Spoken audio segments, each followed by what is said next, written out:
So, as we begin, I would like to acknowledge the traditional custodians of the land in which we meet. The Gadigal people of the Eora Nation is where I'm located. I like to pay my respects for elders past, present, and emerging, and also acknowledge Aboriginal and Torres Strait Islander peoples who are with us today. I also want to recognise the lived experience of mental health as a precursor to today's seminar or webinar. Your insight and expertise matters, and it should inform how we think, how we listen, and more importantly, how we choose or what we choose to do next. So thank you for joining us on those two fronts. The topic of today's webinar is loneliness and social isolation are increasingly recognised as a critical mental health issue, shaped not only by individual circumstances, by our broader social housing, as well as policy environments. So for people living with complex mental health needs or psychosocial disability, those experiencing housing insecurity, older people, and others facing structural disadvantage, loneliness is often both a cause and a consequence of poor mental health. So this topic is a really pertinent and important topic for our community and our sector to work through. And this conversation is pretty much grounded in the work of what we do here at ICLA. It is a practical reminder that connection is not an add-on to mental health support, but it is foundational. We are very fortunate to have three speakers joining us today, each bringing them with a distinct and complementary perspective. What I will do is I'll introduce all three speakers at the beginning, and I'll let each of them introduce themselves and go through their talks. And at the end, as I mentioned before, I will open up for questions as we have time. So our first speaker today is Carolyn Nikoloski. She is the CEO of Mental Health Australia, a national peak body advocating and representing the mental health sector. Carolyn will examine the emerging national trends in mental health and community services, including the growing recognition of loneliness and social isolation as a core mental health issue. Our second speaker will be Giancarlo de Vera. He's the CEO of Being, which is a consumer representative in New South Wales. He's also the chair or advisor on inclusion at the Disability Advisory Panel.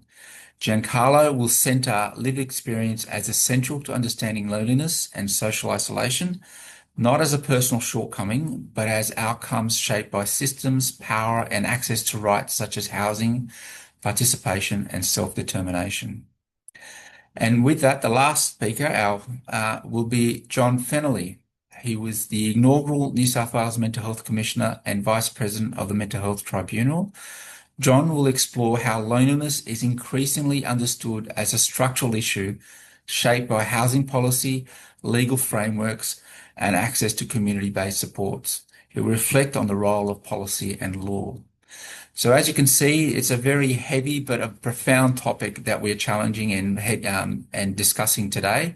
We hope that we will have great discussions at the end of this webinar, and we'll keep you posted in terms of what happens from this webinar. So without further ado, can I introduce yourselves or everyone here to Carolyn? Carolyn, if I can ask you to take over the lead and start with our webinar today. Wonderful. Thank you so much, Bill. And it's lovely to be here. Now, I am just going to try and share my screen. Let's just see if the tech works. Is that working for everyone?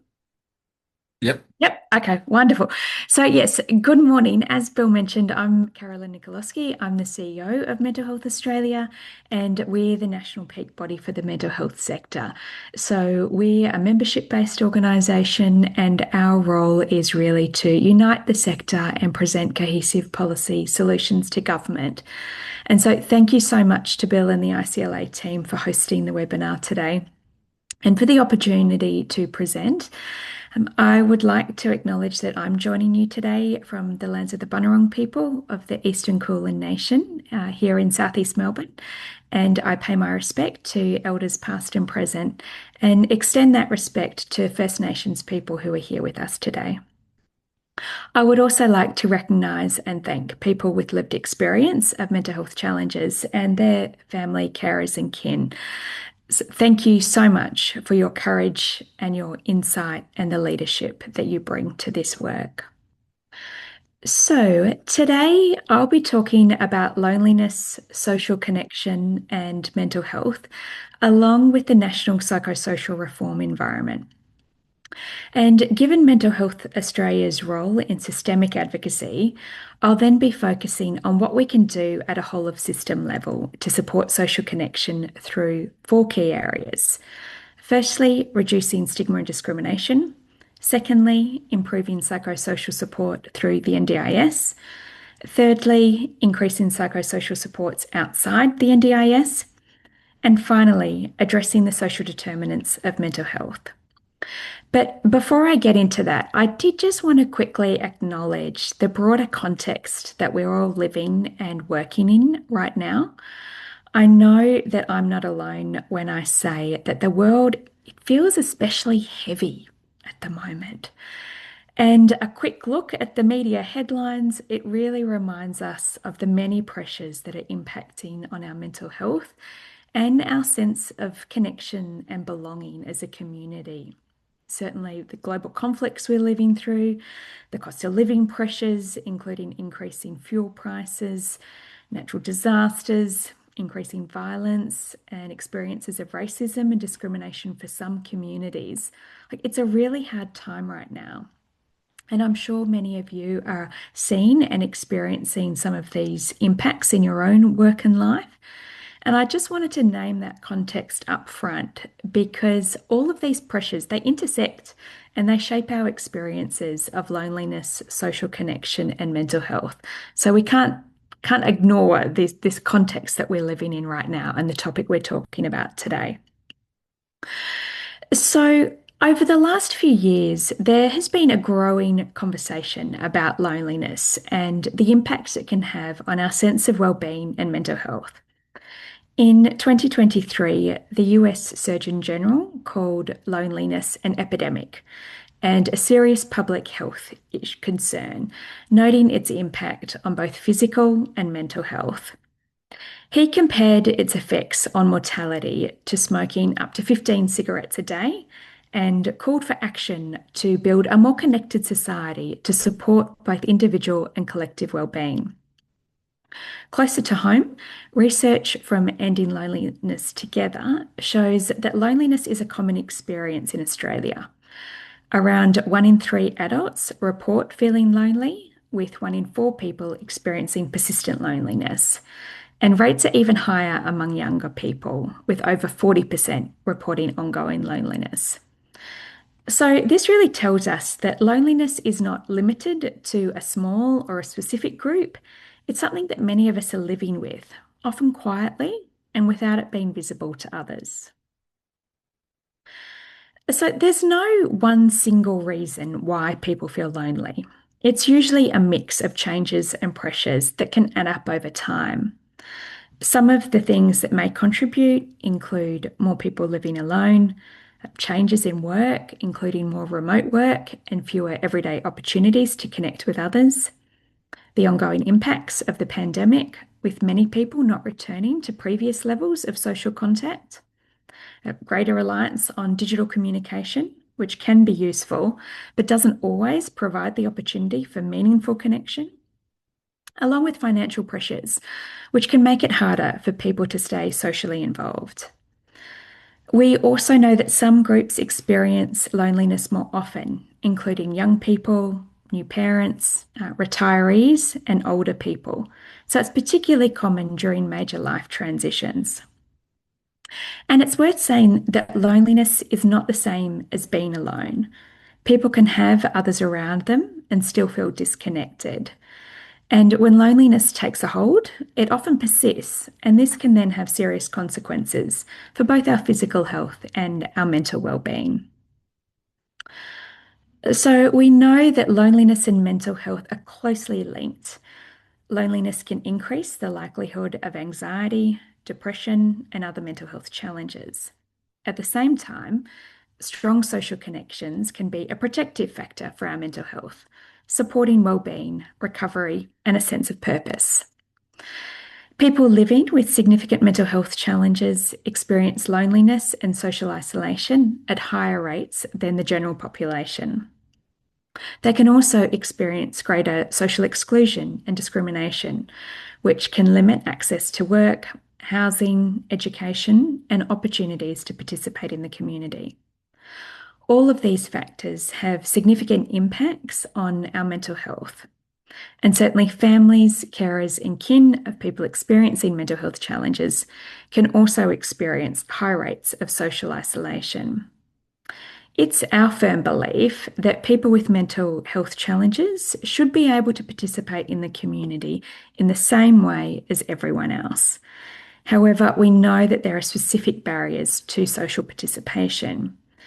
And certainly, the Productivity Commission's 2020 inquiry into mental health highlighted how disadvantage, stigma, and discrimination continue to limit social participation for people with mental health challenges, as well as for their family carers and kin. And our members certainly raised similar concerns with us. So, I'm going to focus today on what governments can do as opposed to what individuals or communities can do, because Mental Health Australia's work focuses on systemic advocacy to governments about what needs to change. So, we really see 4 key streams of government action that would support social connection for people experiencing mental health challenges, as well as for families, carers, and kin. And the first of these is by reducing stigma and discrimination. The 2020 Productivity Commission report describes stigma as negative attitudes that lead to the exclusion of others on the basis of a particular characteristic. Discrimination is the behaviour people experience as a result of those attitudes. In Australia, around 70% of people with serious mental health challenges avoid socialising as much as they would like because of stigma. And our members tell us the same story.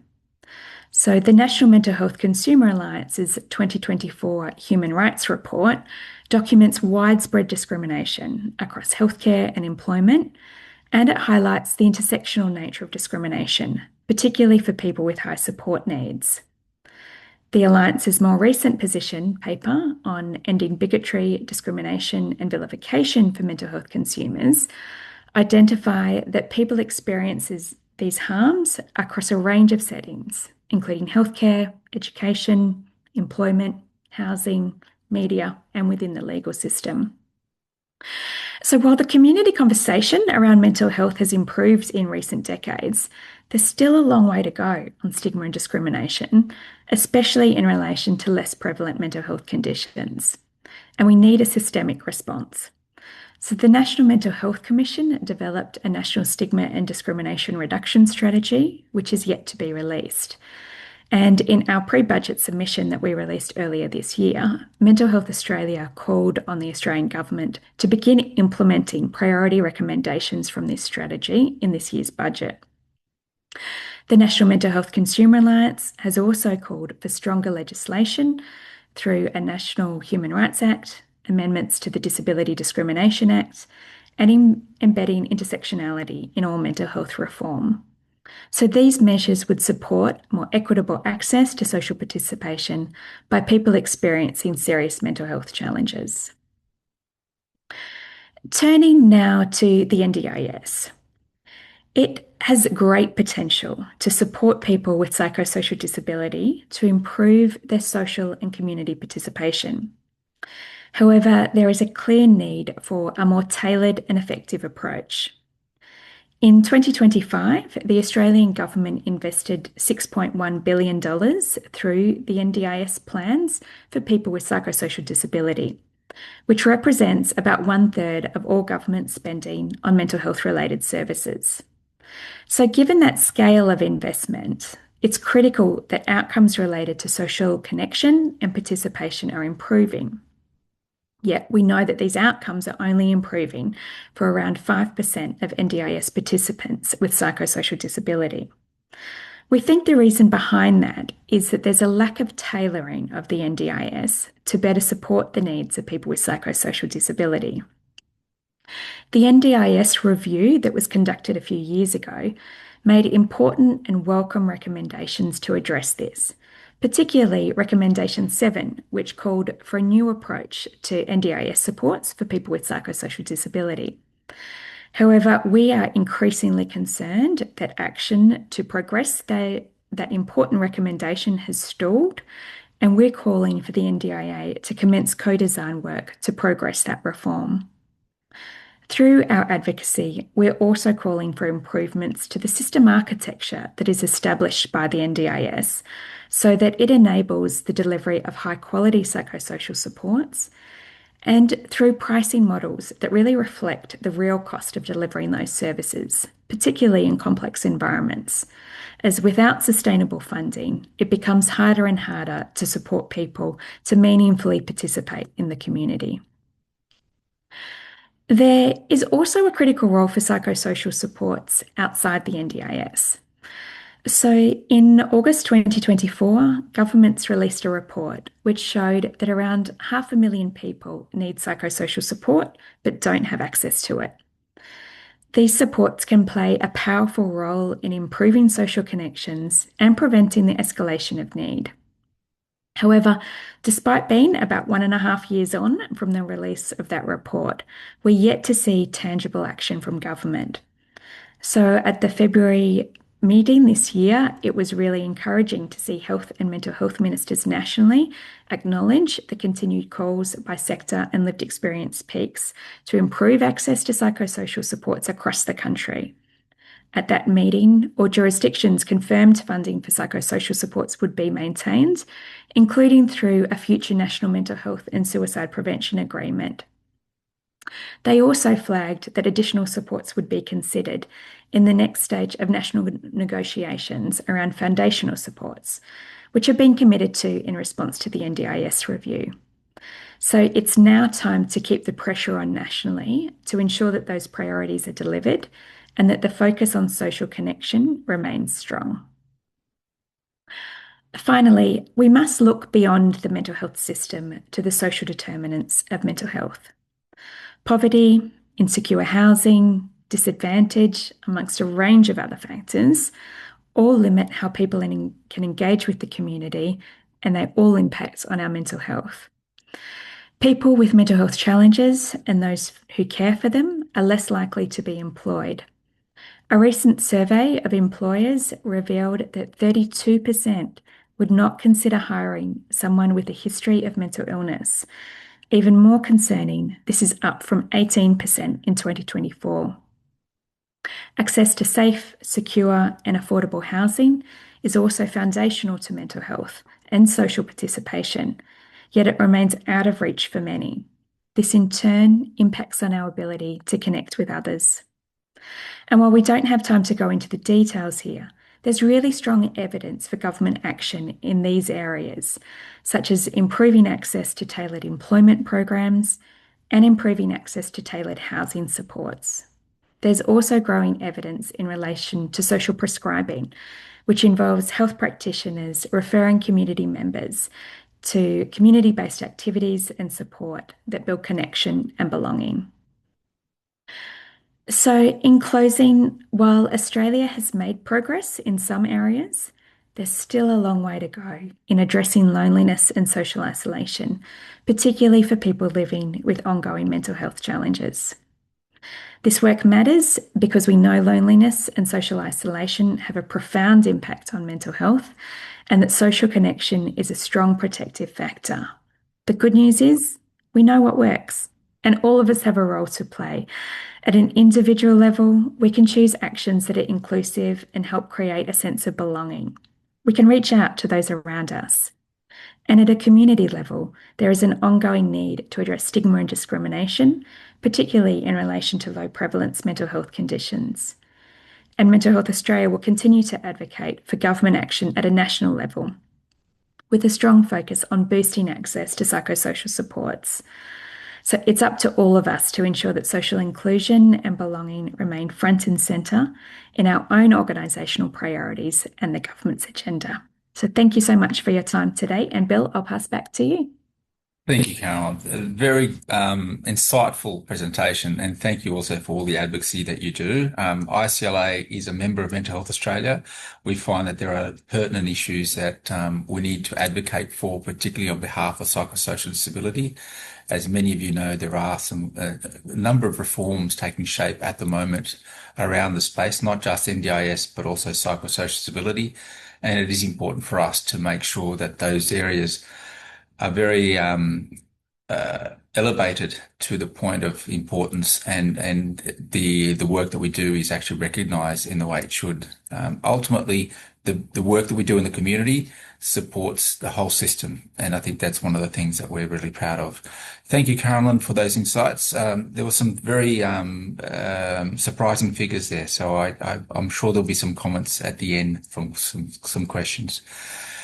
So for the next point, I would like to introduce Giancarlo de Vera as our second speaker. Giancarlo, I'm hoping that you have the access and the co-hosting ability. Giancarlo will talk through a little bit about the social isolation, understanding loneliness shared by systems and power and access to rights, particularly around housing, participation, and self-determination. So Giancarlo, over to you. Thanks, Bill. Let me just check if I've got that. Hang on.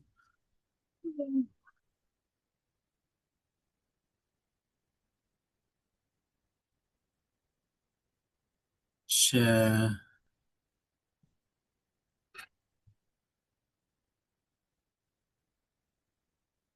Can I just check if someone can let me know that they can see the Yep. slideshow? We can. All right. It's a portrait though, but Oh, it's portrait, is it? yeah.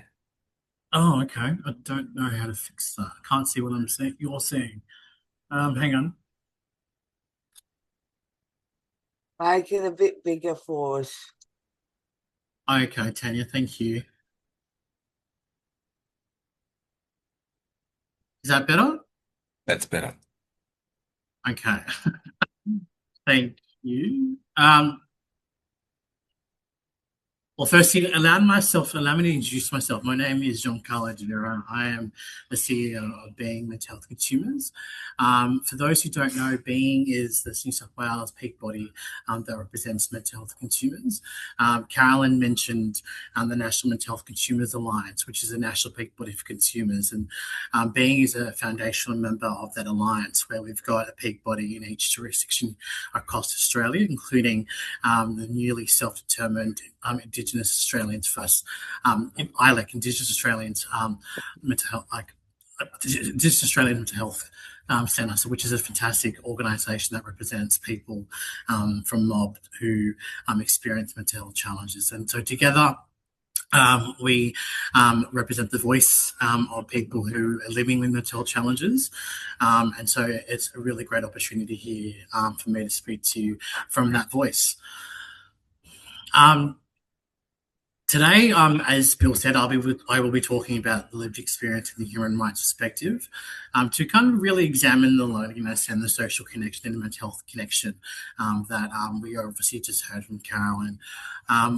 Really, it's about trying to, I want to do something a bit different today. I kind of want to have this conversation more as a way of introducing some key concepts, but also as a way of connecting some key concepts together, because I never assume that we're all starting from the same page. And so I think it's incredibly important as a consumer voice to be able to connect those dots, because this allows everyone in the room to understand where consumers come from by connecting these high-level concepts in a way that makes sense to consumers. And it's from that perspective that I'll be discussing loneliness, social connection, and mental health through a rights-based lens. But before I do that, I just wanted to quickly acknowledge a couple of acknowledgements. I want to acknowledge country. I'm calling from the Gadigal, calling from the land of the Gadigal people, who are the traditional custodians of the people from where I'm calling from, and where I live and where I work and where I play. And so I pay my respects to any First Nations people who are in the webinar here today, and I acknowledge that their sovereignty was never ceded. I also really want to acknowledge the lived experience in the room, because I know how much lived experience there is here today. It's, without the lived experience without the lived experience that people have in this room, it's incredibly.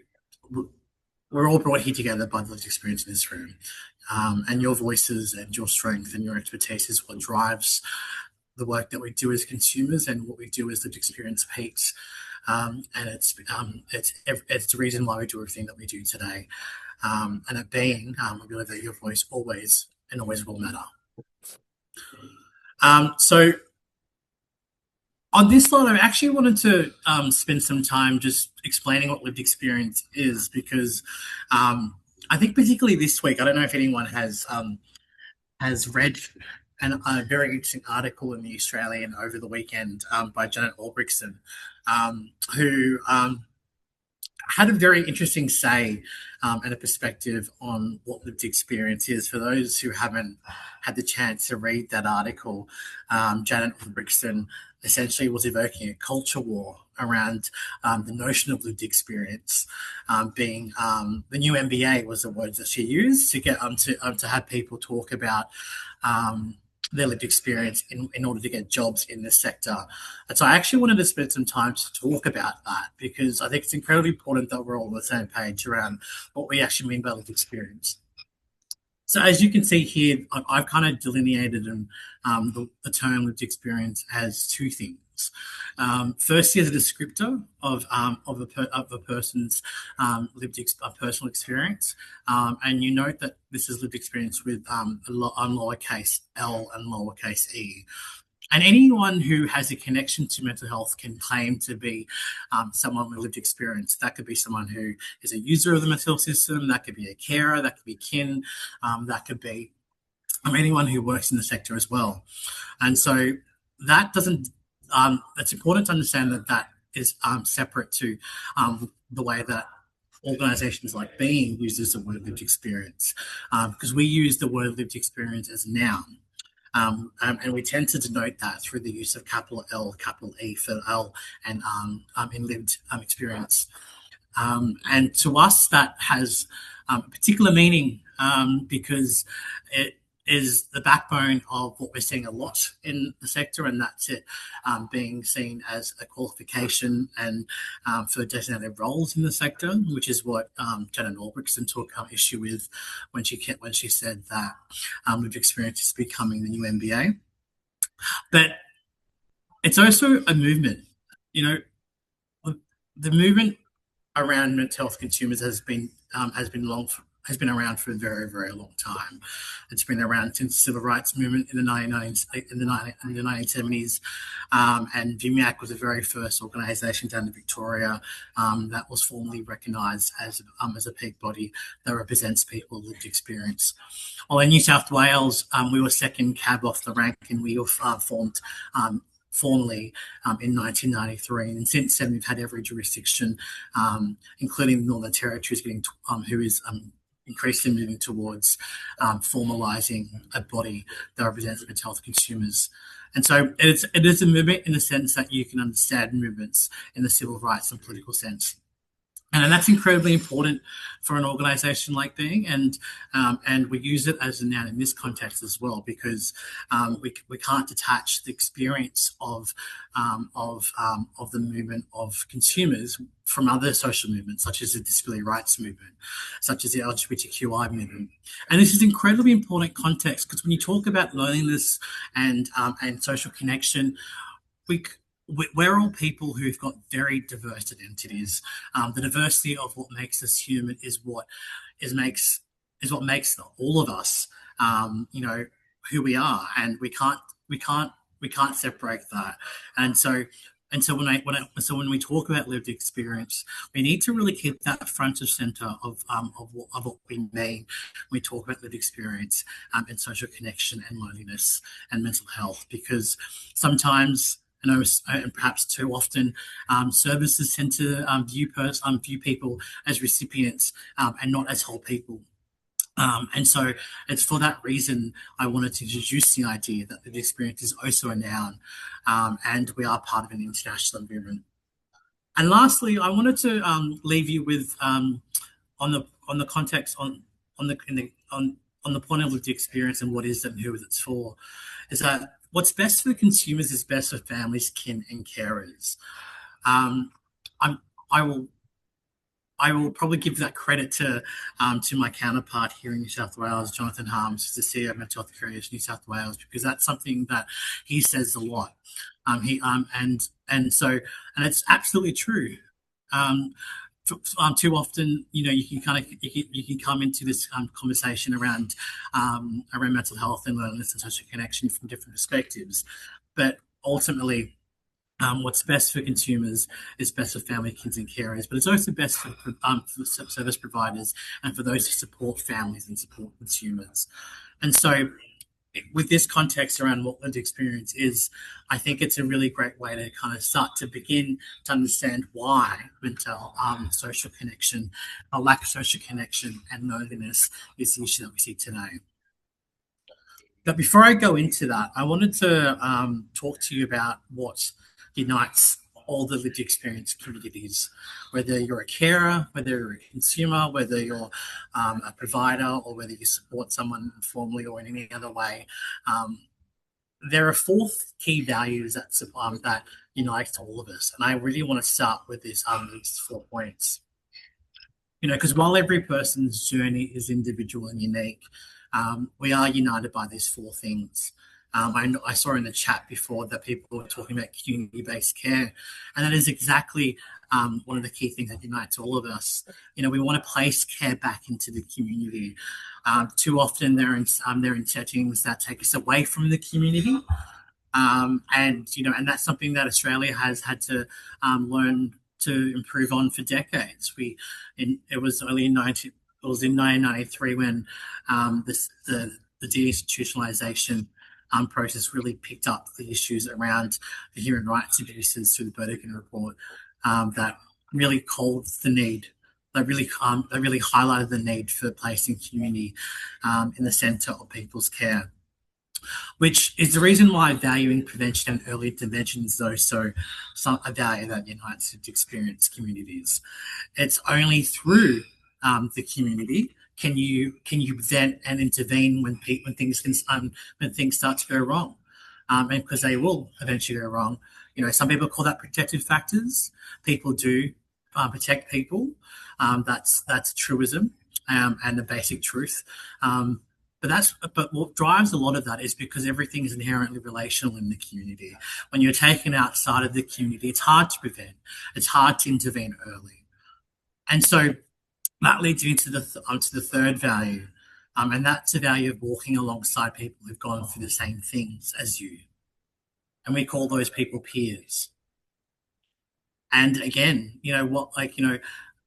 while it's incredibly difficult to act as peers in closed settings, it works best when it's in the community, and quite often the value of peers to people's recovery journeys is the defining factor as to how well they can connect back into the community once they've been taken away from the community.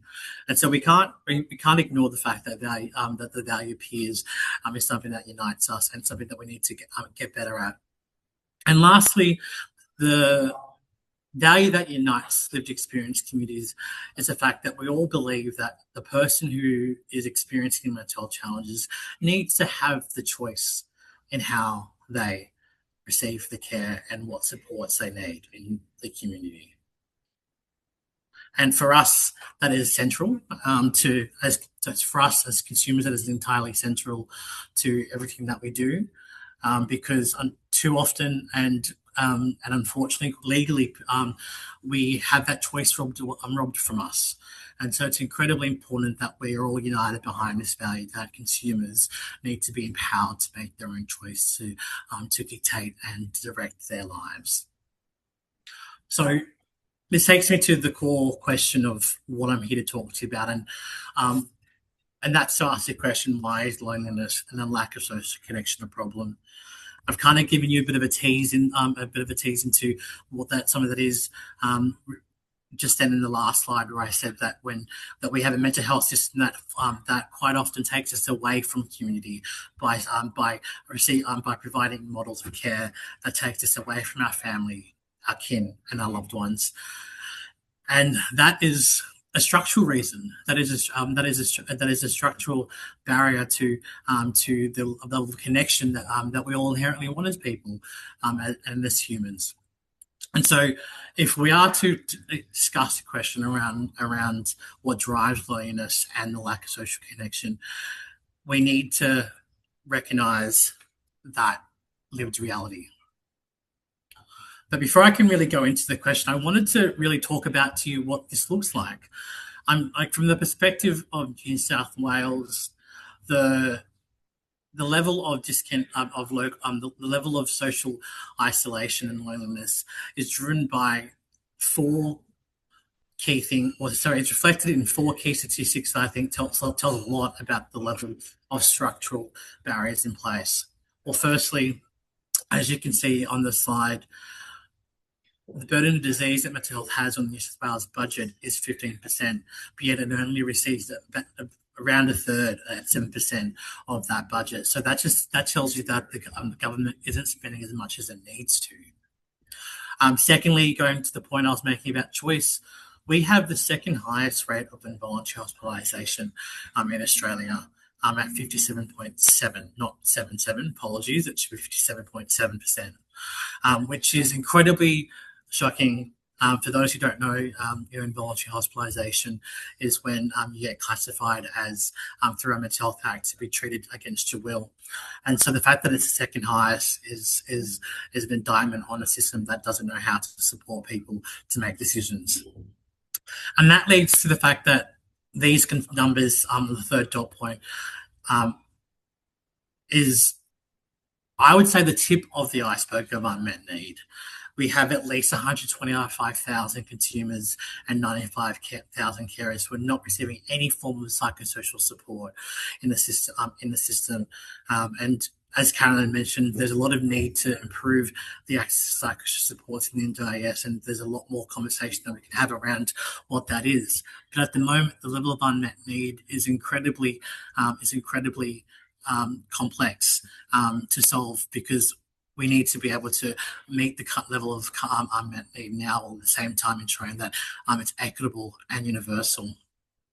And lastly, the last statistic that I wanted to put to you all is that in my state of New South Wales, the government spends 80% above its model levels of service, which, despite having, despite spending only about a third of the budget for the health budget in New South Wales, it's spending way more than it needs to, and that's reflective, and that's in spite of the fact there's still a really, really high level of unmet need, which tells you that the service system isn't going to where the need is, and so when you've got these 4 statistics painting a really, really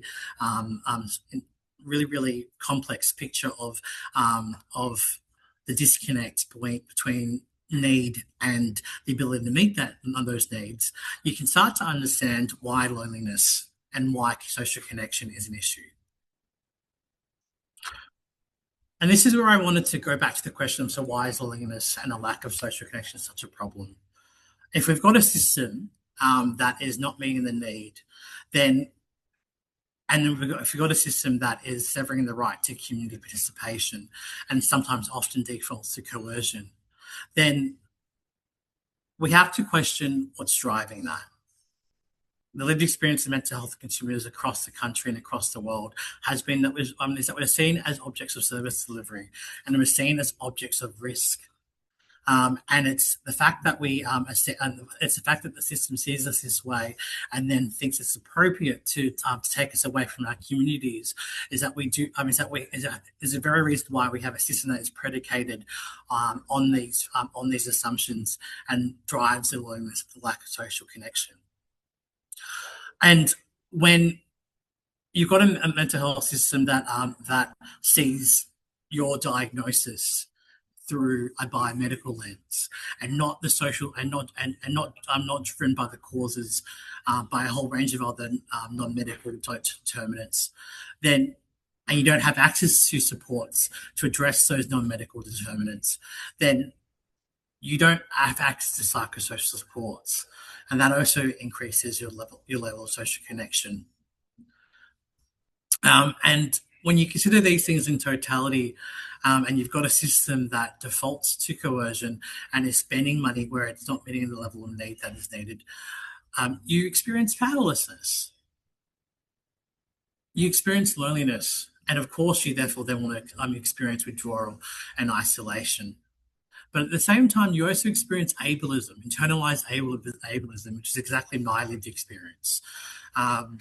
When I think about my own diagnoses and when I think about the system and how I was treated through the system, I didn't really realize that I had human rights that needed to be protected because I was receiving support and care through a very medical paradigm. And I didn't realize that there was a connection to my ability to work. I didn't realize there was a connection to my ability to stay connected to my friends, my culture, to being active in sports, like the sports I enjoyed. And the fact that I couldn't see those connections is a form of internalized ableism. And so, if in considering all this, I want to posit this challenge that perhaps loneliness is a rash response to a system that sees mental health consumers as an object. And perhaps the solution that we need to address the problem is not seeing people as objects, but as humans. Which is exactly reflected in the experience of mental health consumers across Australia. Carolyn mentioned the Human Rights Report the National Mental Health Consumer Alliance did in 2024. That was the very first national human rights survey of mental health consumers across Australia. And on the slide in front of you are the statistics that were really relevant for this topic for New South Wales. In New South Wales, only half of us feel like our human rights are respected. Well, only 4 of us in 10 felt like we received care that saw us as whole people, that took into account our unique identities. And so if that's the lived experience of mental health consumers in New South Wales, then it isn't a surprise that only half of us, again, feel like we're part of our community. We're being told to experience, we're being told to experience our mental health conditions in a certain way, and it's therefore no surprise that the level of discrimination is, to be quite frankly, ridiculously and devastatingly high at 91.7%. And it leads me to this conclusion that I want to leave you all with, is that when human rights are protected and met in the community, then our mental health challenges will decrease. And that is absolutely the reason why that we see the human rights of mental health consumers as so pivotal as mental health consumers who represent mental health people across the country, and half the reason why we are really passionate and really supportive of human rights legal protections. And so in front of you on that QR code is a toolkit that we have launched at Being earlier in the year, because for those who didn't know, we don't actually have many human rights legal protections in New South Wales and indeed in other jurisdictions, including the Commonwealth.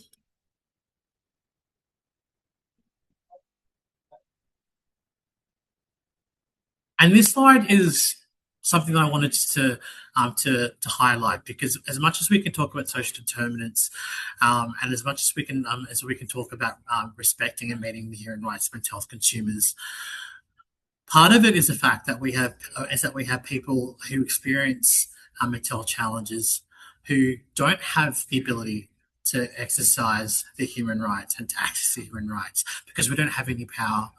And like I said, powerlessness leads to loneliness, and that is absolutely something that we need to grapple with.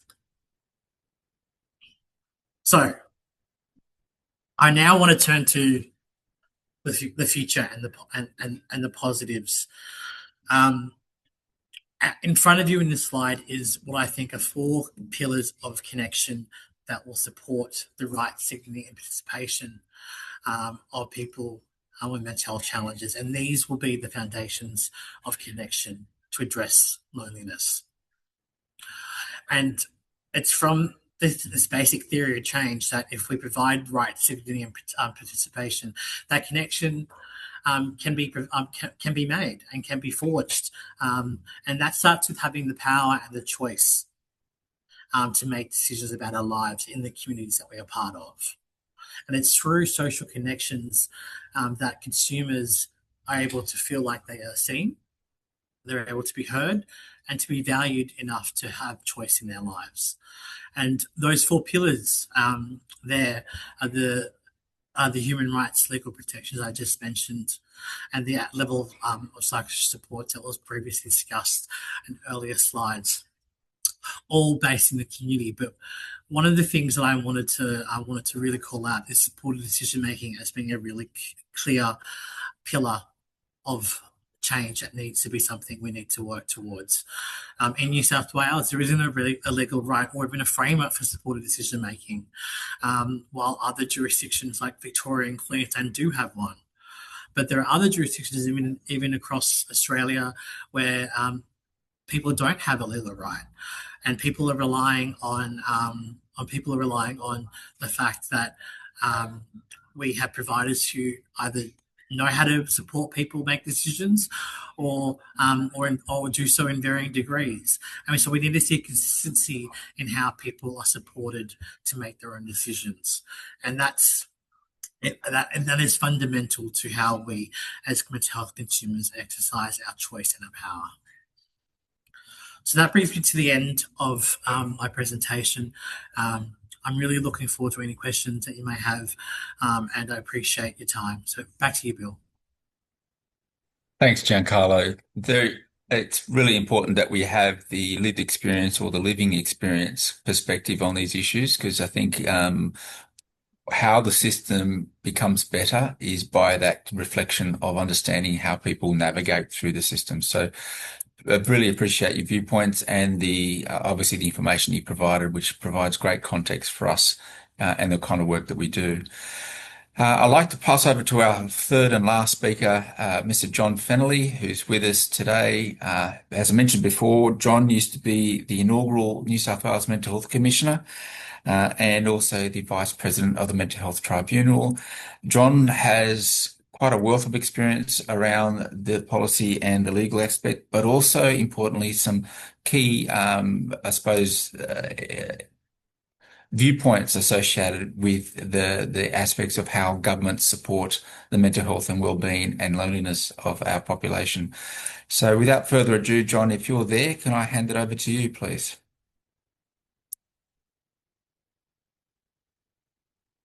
You might be on mute, No, John. we're on now, I think. Is that okay? Good.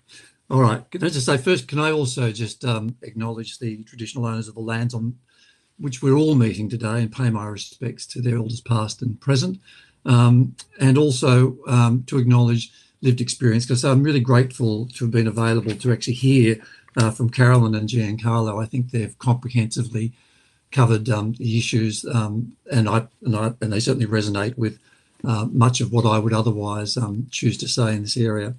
If it's okay, I'd just like to start by making an observation. I turned 70 this year, and I think the truth is this, that the world as I knew it when I was growing up no longer exists. So when my cohort of people, including most boomers, had in their life, as young people looking forward, we had housing certainty. You know, I bought a house for $53,000 in my first year out of university in Erskineville in the middle of Sydney. We had job certainty. I know people who went to one school, who went to one university and have had one legal job their entire lives. And so that's almost unheard of now. My career has been very varied, but that's really been by choice. If I'd wanted to, I could have had stability of employment with a major employer in the public sector.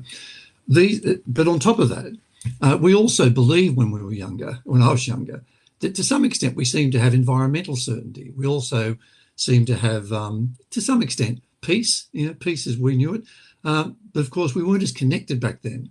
We often only found out about things years after they'd initially happened. So we could go along believing that that our countries were acting justly, that we were acting justly, and we weren't constantly confronted with the reality of what's going on in the world around us. Now, this is all now the burden for young people who don't have any of those certainties that we had. But added to that really significant problem is that the boomer generation, when we were younger, had enormous influence. Why? Because we were the biggest part of the population, so we could actually really influence policy. That is no longer the case. Younger people today are no longer the biggest percentage group in our population, and so therefore their advocacy is significantly compromised, but also probably adds to the danger that a degree of nihilism spreads amongst young people, and they no longer see the point in doing things. So many young people will tell you that they don't see the prospect of ever owning a home, so why bother saving? They have doubts about whether it's worthwhile contemplating children in a world that they feel confronts them every day with all sorts of abuses. So I just think that's a really challenging concept. And if you add to it the topic today, which is about loneliness and isolation, I do see this as going to be a pandemic of loneliness, because young people are living in such instability in terms of housing and work and the like, that we're going to see what looks like new forms of emotional distress coming out of our communities. And that's added to the fact that, all those sort of short-term housing problems, the lack of rental stability in that, just means that even the old idea of sharing a house with a group of people is not as stable anymore. We're just not able to guarantee that you'll have, say, 3 or 4 other people you might live with for several years. And so all of that lack of certainty, that lack of connection, compromises your local community and your local sense of well-being. Can I also pick up on and just really reinforce the point that Carolyn initially made, which was to do with the need for human rights legislation. In my many years now of working in the pointy end of the mental health system around, particularly around forensic patients who are detained, but also many years of doing that work in the civil area as well. The fact is, in Australia today, your basic civil liberties depend entirely upon the state or territory that you're born in. And the differences are quite enormous. They've got all of the consistency of a multi-gauge railway system. It's just nonsense. And unless we grapple with that problem, every Australian, wherever they're born in Australia, should be able to enjoy the same civil liberties as any other Australian. But I can tell you it is well and truly not the case. And if you go to the mental health system as the microcosm of that, the arrangements around Australia vary enormously, both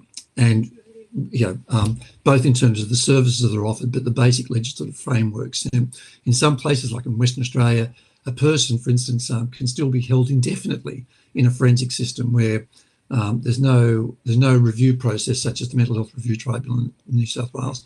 So these are really, really worrying things.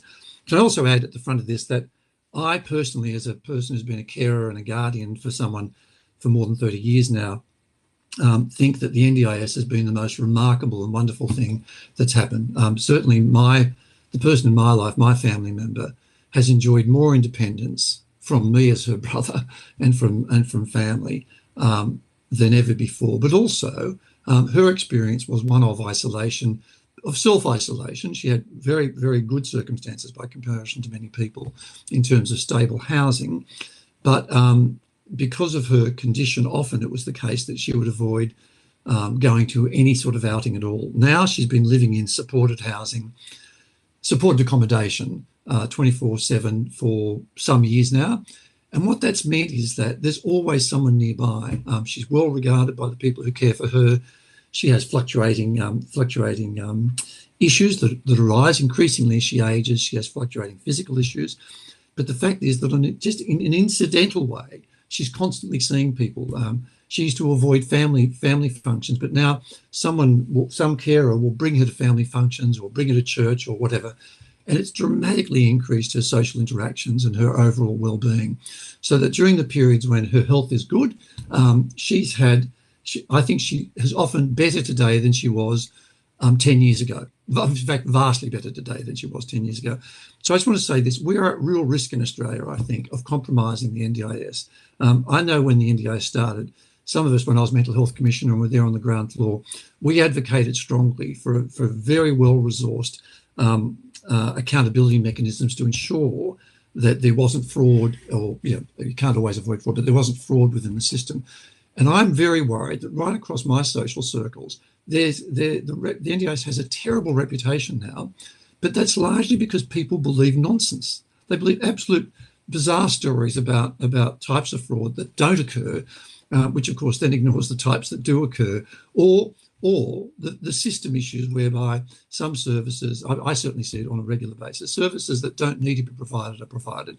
So there's all sorts of areas in which we must improve the system. But the fact is, that's got nothing to do with the recipients of services, particularly those with severe and persistent mental illness and other disabilities.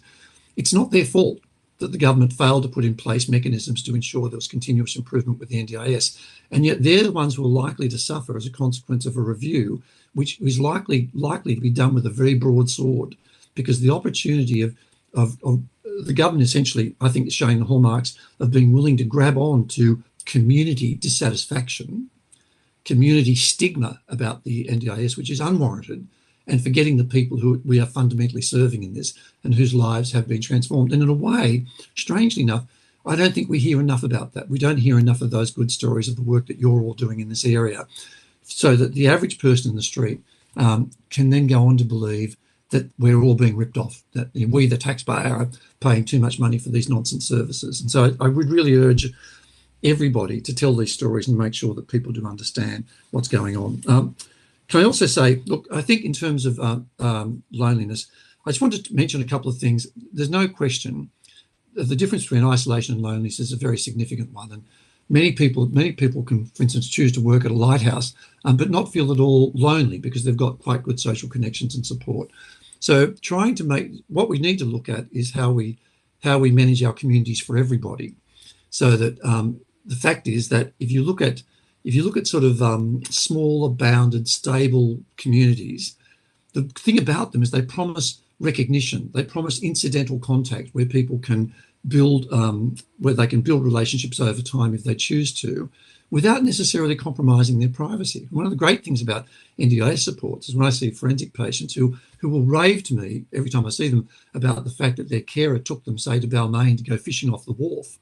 And through that activity over time, they've met other people there and have made people they now consider friends. And that incidental contact is what's fundamental to making sure that people develop the relationships they want without necessarily compromising their privacy.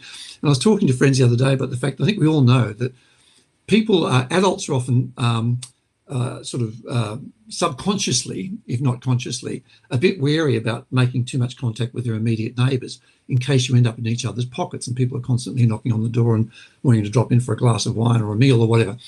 But the reality is that a lot of that fear is unwarranted. And some of the best things about resilient communities, and there's a group, the Rockefeller Foundation, funds resilient community movements around the world, and they look at the fact that all of us should probably have at least 10 families nearby that we have a sort of a nodding agreement with, that you're sort of there, you'll stand by each other in the event of trouble happening. And the big area was COVID. When that happened, suddenly people realised that the most basic way, they sometimes didn't know people well enough in their local area to overcome some of the isolation that was caused by a pandemic, or to support each other through that. And so these are really quite significant steps. Recently I had to rebuild the balcony on my house in Balmain. I'm on a street corner, and I had a local builder who's also now a local council member come and work with me.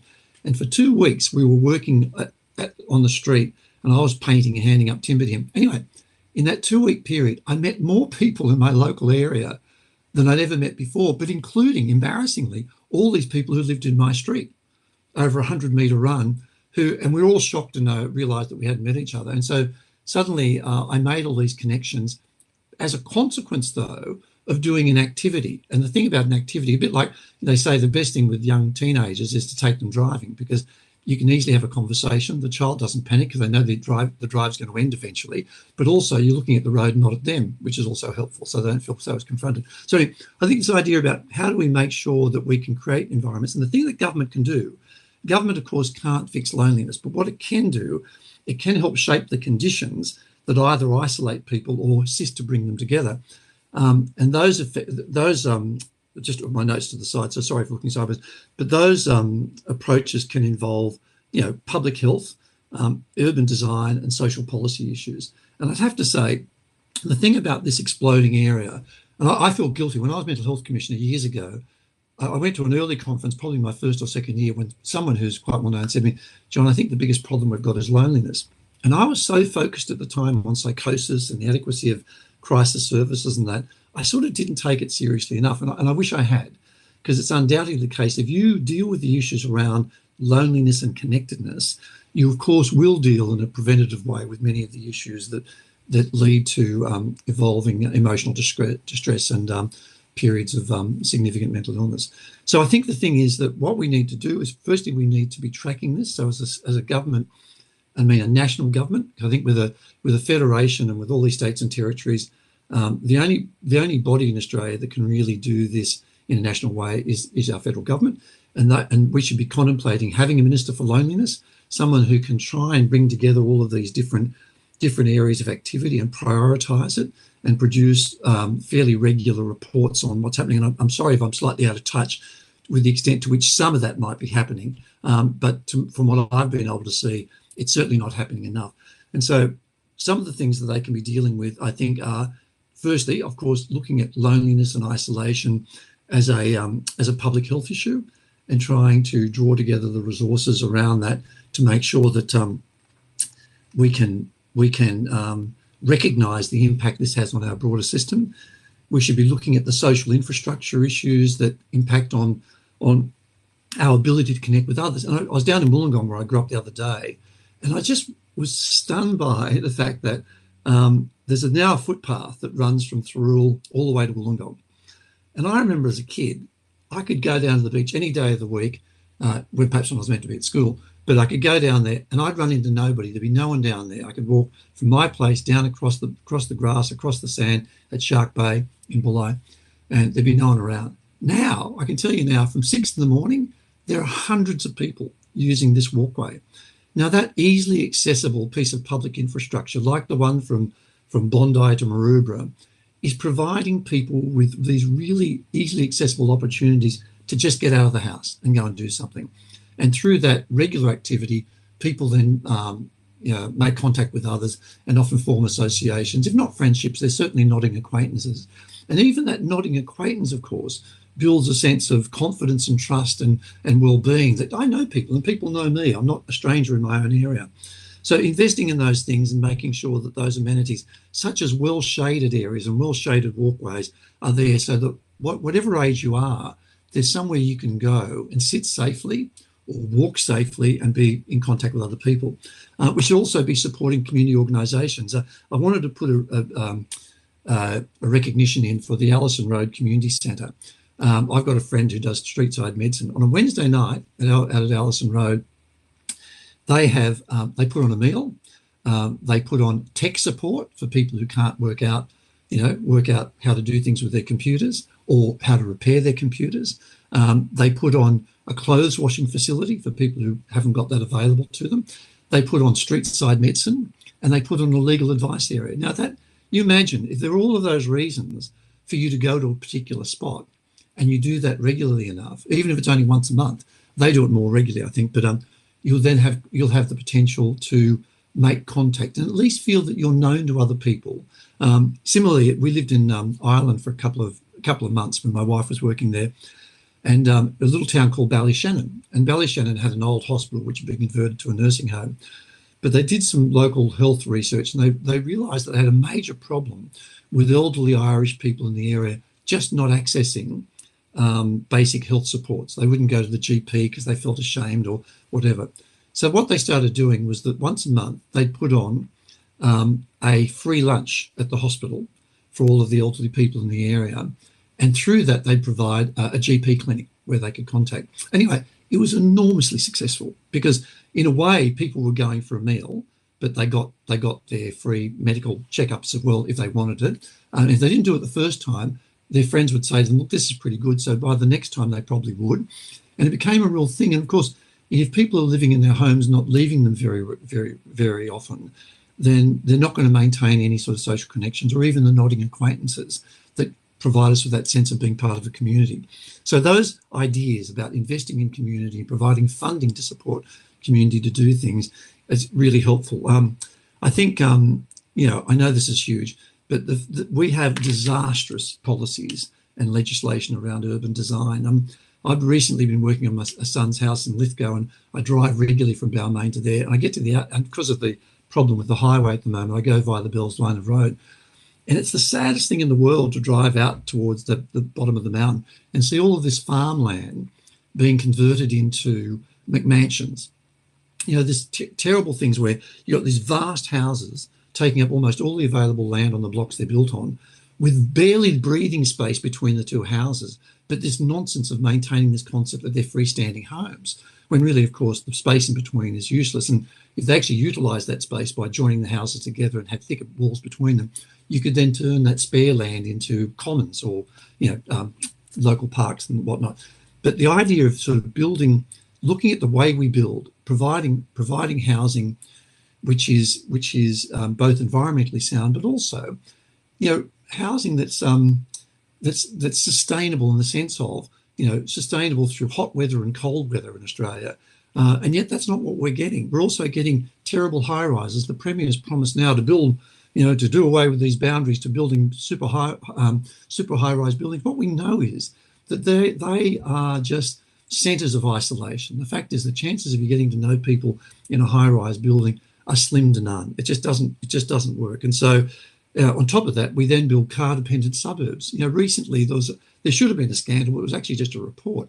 A new subdivision went out west somewhere. So it's a brand new subdivision built next to farmland that it used to be. And the developer had to put a road in for the new subdivision, but they were only required to put in a one-lane road to the entire subdivision because it was thought that it would be unfair to make the developer pay for 2 lanes, given that the next developer who develops the rest of the farmland should have to pay for that.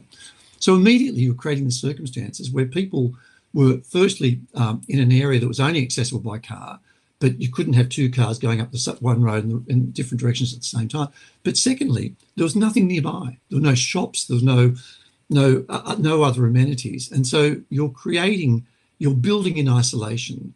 And for people who are stuck at home and maybe don't even have a car, it meant that you're creating long-term problems for the future in terms of well-being problems that would just, you know, simmer and then eventually boil. So urban design is such a huge topic, I know, but there's so many things that could be done by having a national approach to minimum standards. So you don't have subdivisions that don't have supports around them. You don't have subdivisions that don't have transport around them, and you don't have subdivisions that don't have shopping and other amenities within easy reach. These ideas are 15-minute communities. I can tell you, I know I'm spoilt because I'm in Balmain, but in Balmain, you're literally, anybody on this peninsula is within no more than 15 minutes of shops, hospital, you know, transport or whatever. And really people can be offered that as long as we design that way in the future. And of course, if you don't make it easy for people to connect, then of course people who are inclined to isolate will do that because the other is too hard. So we need to reduce that. I think we also need to reduce those the digital barriers that people are experiencing. I did a test the other day. I was signing up for winter swimming, and we all had to go online for the first time to do an examination around basic first aid. Anyway, within the group, no one wanted to put their hand up, but vast numbers of people had problems doing it, had problems accessing the thing online, making sure that they could get a code. You had to get a student code to get in. And this is this sort of invisible problem because we're saying services are assuming that we're digital natives and we know what to do. And the fact is huge numbers of people don't. So we need to find a way of providing people, firstly, with the support for the skills that are required to access those things. But secondly, of course, we need to make sure that for people, particularly in the disability sector, but not just that, any disadvantaged person has access to funded or subsidised NBN and other services to make sure that they have got that basic level of connectivity to other people. As already been mentioned, I think we definitely need to target the high-risk groups. I mean, the fact is, at the moment, from year to year in Australia, depending on how right-wing or left-wing people are, we suddenly change our whole mindset around what immigration rules there should be. And so suddenly what you can do is you can suddenly leave people in Australia isolated because the prospects of getting relatives in from overseas suddenly start to evaporate, or certainly look as if they're going to evaporate, increasing their level of distress, their level of isolation. It may be that the best support they could have would be a person coming in from overseas to join them as a family member. But also it's for younger people easily become isolated. I'm concerned, look at that group that transitions from, say, foster care into supposed adulthood.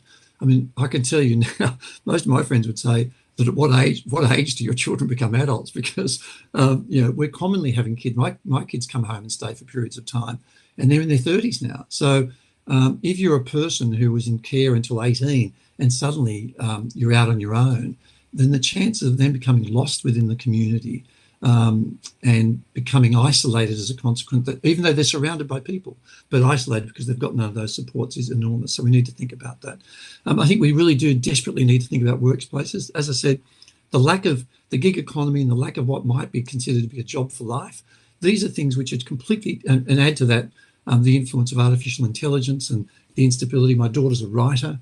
It's highly likely as a journalist that much of what she does on a day-to-day basis would just evaporate, because essentially, not because what she does isn't worthwhile, it's going to be because commercial entities decide that they can live with much less, and they'll just give people the AI version that she's currently giving them the more nuanced version of today. So there are these risks. So trying to create a proper set of rights across Australia around what people are entitled to, whether it's the gig economy or whether it's the sort of working from home, or whether it's just the whole concept of hours of work. I mean, I'm ashamed that when I was the head solicitor at ICAC years ago, a young single mum came to me and said, "John, would you mind, you've got to do something about the men here, because I've got responsibilities. I've got to go home and take care of my kids. And so I've got to leave here at a reasonable time." But these men, a lot of these men with young families, they're staying here till 7 o'clock at night, And at the time I said, look, I just don't know whether as a manager, I'm allowed to say, you have to go home. If you, particularly if they're being productive. But of course, I look back on that now and I feel, of course I could have said that. I should have said part of your responsibilities is actually to your family. And of course, the men were often there unnecessarily. They were there hanging out with each other. They weren't really there because they had work to do. They were probably trying to avoid bath time at home, completely unacceptable. So I wish I could go back and change all of that.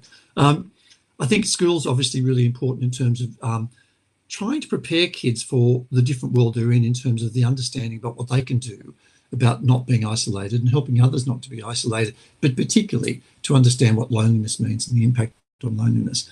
As I said, I think at the beginning, we need to track this. We really do need to keep tracking this as an evolving issue, and we need to be doing, I think, better research into it and also how government can respond.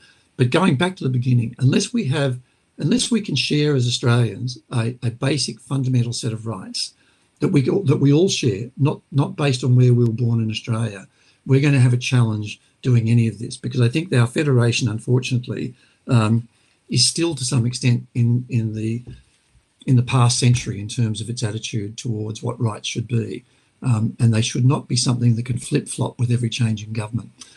Thank you.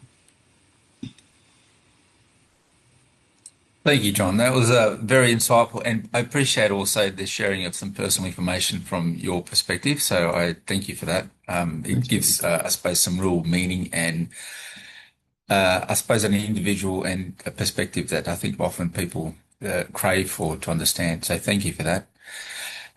We have about 15 minutes left of the webinar. I did say that I'm happy to actually field some questions, and I can actually ask some of the speakers to field those questions as well. So if you do have any pertinent questions, can you please put them into the chat? I'm looking through the chat now. I don't have anything particularly. What I will do, as questions may come along, I will just say two things, in particularly around this topic, which I think is something that it's difficult to raise the topic of loneliness and social isolation, considering that all the kind of I suppose media attention is focused elsewhere on the very big sort of essence of international geopolitics and housing crisis or cost of living crisis, and so that's taking much of the oxygen of a lot of the kind of people's attention. But having said that, what we understand here at ICLA, the issue of loneliness and social isolation is coming to the front of mind, particularly with the service providers such as us. Things like the digital revolution, working from home, COVID, the cost of living pressures, which is meaning that people are now much less inclined to actually spend money on external or social activities. So there are a number of factors that are starting to build that I think will make loneliness and social isolation almost a particular important issue that we need to actually address in the future, more so than now, probably becoming more importantly as we go along. The two things I'll take point that I will reflect on as well is that people are living longer. They are also living in much more isolated ways. They are needing much more physical health needs as well as potentially the connection needs. And yet a lot of our social structures and social dynamics and policies are actually doing the opposite, creating more fragmentation and more ability for people to work isolated. So the topic is very important, and I also understand that this is a topic that, particularly for a community service provider such as us and a number of organisations that are win this webinar, it's probably important that we actually raise this issue as something that needs to be elevated, particularly with governments, but also within our communities.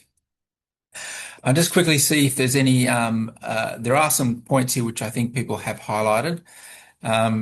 The questions there around community design, the role of councils and community designs. I wasn't going to do it, but I think I've got 5 minutes that I can maybe highlight. I've worked in a number of areas. Some of you are aware that I've worked in the primary health network or Medicare locals, or as they were previously known. I've worked in aged care, and now I'm working in the community sector.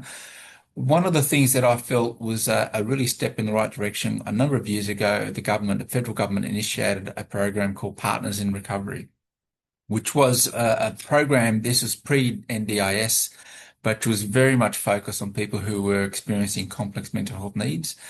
The reason I'm raising that program again, I think because there was a design feature in that program that I thought was actually really critical to the success of how we support people with complex mental health needs. The first one, it was a community or actually a regional based responsibility. So the government initiated Partners in Recovery program where a number of social and community services were responsible for a community. So in essence, the organisations that were providing services had to work together, and that included a number of not NGOs, a number of advocacy organisations, a number of employment organisations, a number of mental health organisations, all had to combine to create a consortium to deliver services for a region or a community that they need. And so they were responsible to work together to see whether they can support that region. And I think that was one of the key areas that I think was really important, which I think a lot of the programs and services aren't designed that way, where you need to collaborate and bring organizations together.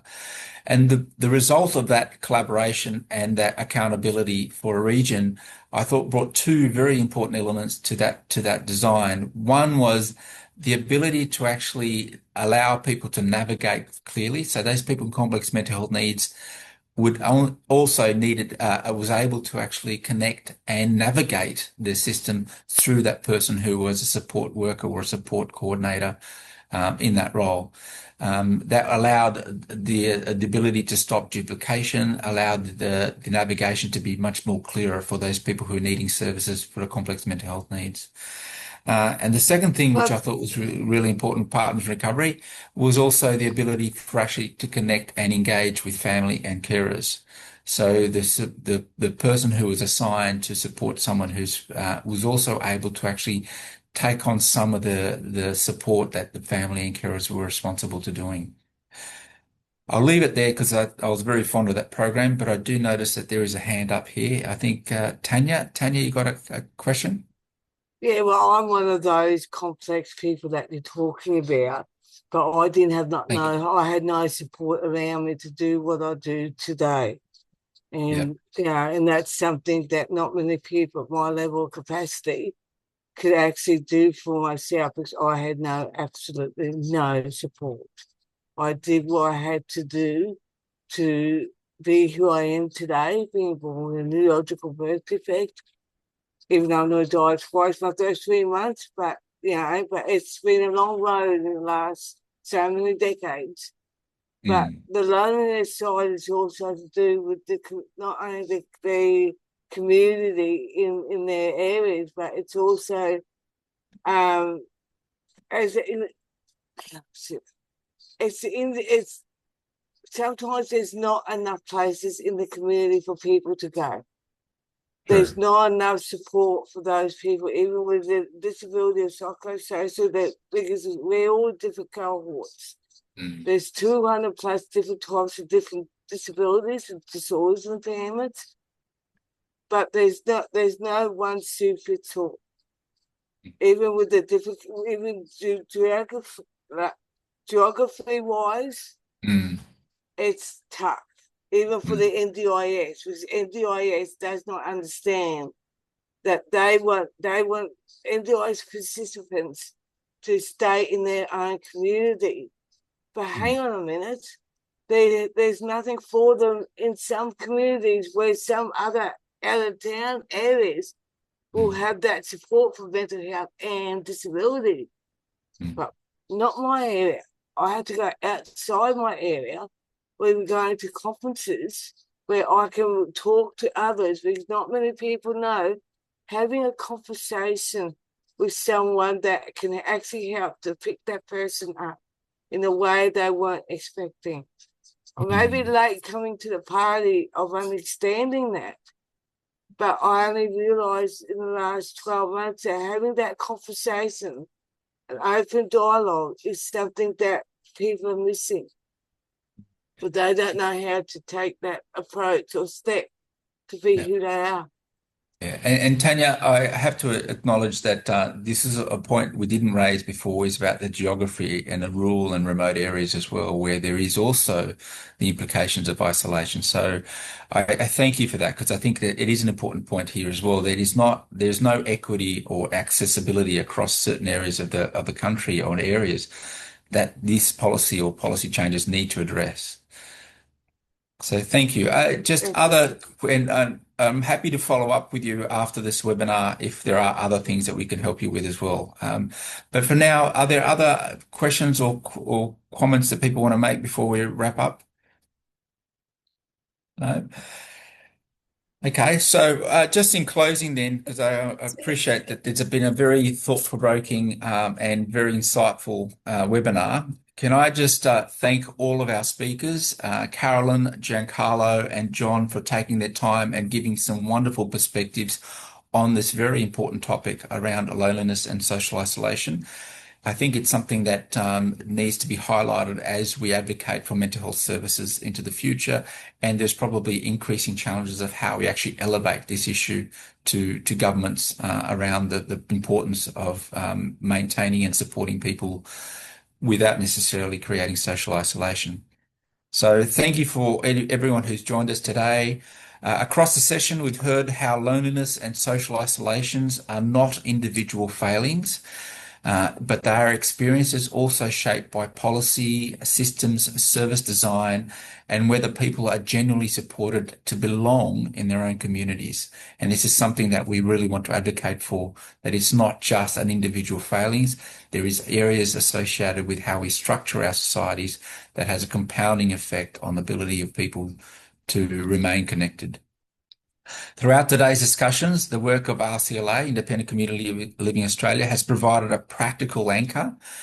And in our work that we demonstrate how housing, psychosocial supports, and community managed services can actively reduce loneliness by embedding connection to everyday practice. And this is something we're quite proud of. The connection of just knocking on the door, having a cup of tea, is incredibly valuable for those people who are very much on the margins of being isolated and lonely. So for more information about our services, I welcome you to go and check our website, which is www.icla.org.au. As we close, I want to invite you to reflect on how loneliness is addressed or overlooked within our own work, services and systems, and how we may collectively design responses that not just support the mental health, but also increase people's ability to belong, to create dignity and social connection. Thank you again to our speakers and everyone who's participated today. We appreciate your time, your engagement. There will be further webinars in the future, which will keep you posted. But for now, we will share this recording and this webinar as well as further information in the near future. For now, I want to close the seminar. Thank you, everybody who joined us. Thanks, Bill. Thank you for your time. Thanks, everybody. Thank you. Thanks, William, and everyone. Bye for now. Thank you. Thank you. Thank you. Thanks, team.